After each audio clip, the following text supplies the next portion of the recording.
you're having good performances, and it's not translating in the win column. So, what is that like when you're kind of trying to keep everybody motivated and encouraged and feeling good about what you're doing? Yeah, I mean, it's just part of the process. I keep talking to our guys about consistently good, not occasionally great, and it just takes. Sometimes things take time, and football is it's just really a good example or metaphor for life. I mean, you can have everything and do everything possible to be successful. You can take all the right steps, do all the right things during the week, and things may not work out. You know what I'm saying? It's just you got to just keep it pushing. And our guys are a good group. And first, it starts with our guys and their relationships, and they're playing for each other. And we really try to instill that in our guys. So it's really not about what's happening, and if anything, it's building more resiliency for our guys. We're still having good practices. Our guys are continually moving forward and understanding the system a little better. And we want to win. That's the purpose of. That's why we play. We compete to win. And there's no.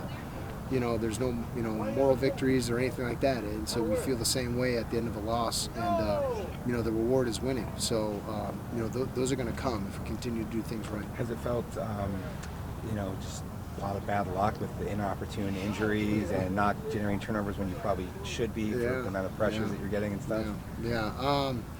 And again, if there was, if I had the right answer, or the magic, the magic trick to start getting the turnovers, to start getting the wins. If there was one thing, I mean, that's what we constantly search for, is maybe just to get one advantage or one snap or one situation where we can either predict what they're going to do and be in the right call, and then you got to get all 11 guys doing the right thing together and playing confident in that call. So it really is a process, and I know it may seem easy, and in some things you just turn around. Hey, just turn it around. That's what you're that's what you're supposed to do. But the reality is there's a lot more that goes into it. It's all these little things that we can control. As long as we control everything we can control, then the predictability for wins is going to be much higher. You guys are really, really thin at linebacker, obviously. And what can you say about McCullough? Really stepped up Saturday, and now you really need him. And what can you say about maybe the role he's going to have now? Yeah, I mean, not only Caleb, but like James Junkum and Kavion Thunderbird, and Tate's been consistent all year, but he's fighting. He's fighting through some. He's been fighting through to stay healthy, and all those guys. I mean, they come to work every day, and they just do the right things, and they follow the process, and they continually get better, and eventually, their better is going to be better than the guy that they line up across, from them, and that's what they're trying to do. They're trying to be completely prepared, and those are the type of people those are the type of guys, just foundationally, that you want to build your program.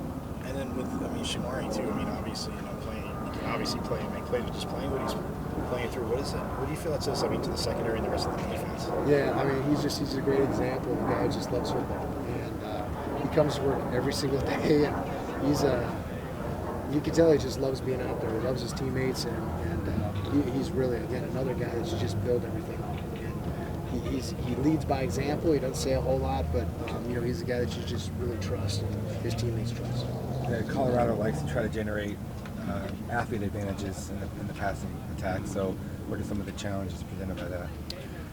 I mean, they just do a great job of using every inch of the field, and wide and deep, and this quarterback can make all the throws, and they have receivers that complement each other. They got the quick guys who can get open in space. They got the long speed guys who can generate deep balls and stretch you vertically. So they're going to line up in wider splits. They're going to get condensed splits. They're going to motion from wider splits to smaller splits. So they really have an identity on offense, and they're going to go faster than anybody in the country. So they're going to challenge us to get lined up. They're going to challenge us to be able to communicate and be able to execute our defensive calls, especially situationally. And it's going to be a challenge for us. Yeah, it's going to be rough. And Coach, being without Traven Brown is obviously difficult, but to see him out here on the sidelines, bringing the energy every day, and maybe potentially acting as a player coach, how important is that to you?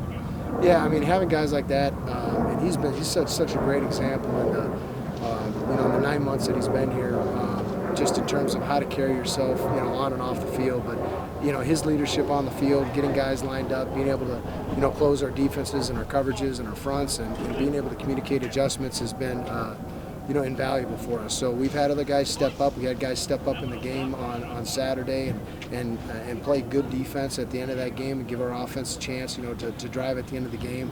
That's what we're going to expect this week. And, like I said, the challenges that offense gives us is very different than what we've seen so far up to this point. So it's going to be a great test for us.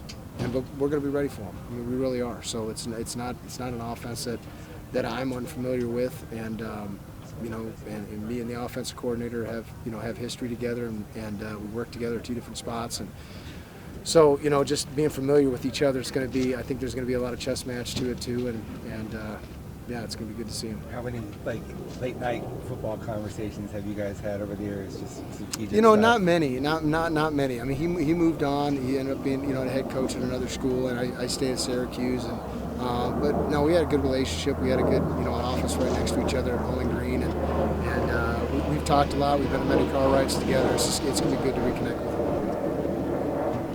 With the tempo with which all of you guys and with your depth being a little bit thinner, what sort of things are you trying to do to prevent, potentially the defense hitting a wall late in the fourth quarter? And that sort of thing? Yeah, I mean, that's their goal. That's their goal, is to be able to win the fourth quarter, get you tired so they can score a bunch of points in the fourth quarter. So, we're trying to simulate the tempo. I mean, obviously you do the best you can to simulate that tempo, and and really it's going to be just, it's really going to be about all 3 phases. You know what I'm saying? And I'm sure Coach talked about that, and it's really going to take everybody to win this football game. So if we got to rely on some guys in the fourth quarter that maybe haven't played as much, we're trying to get those guys ready as well. So.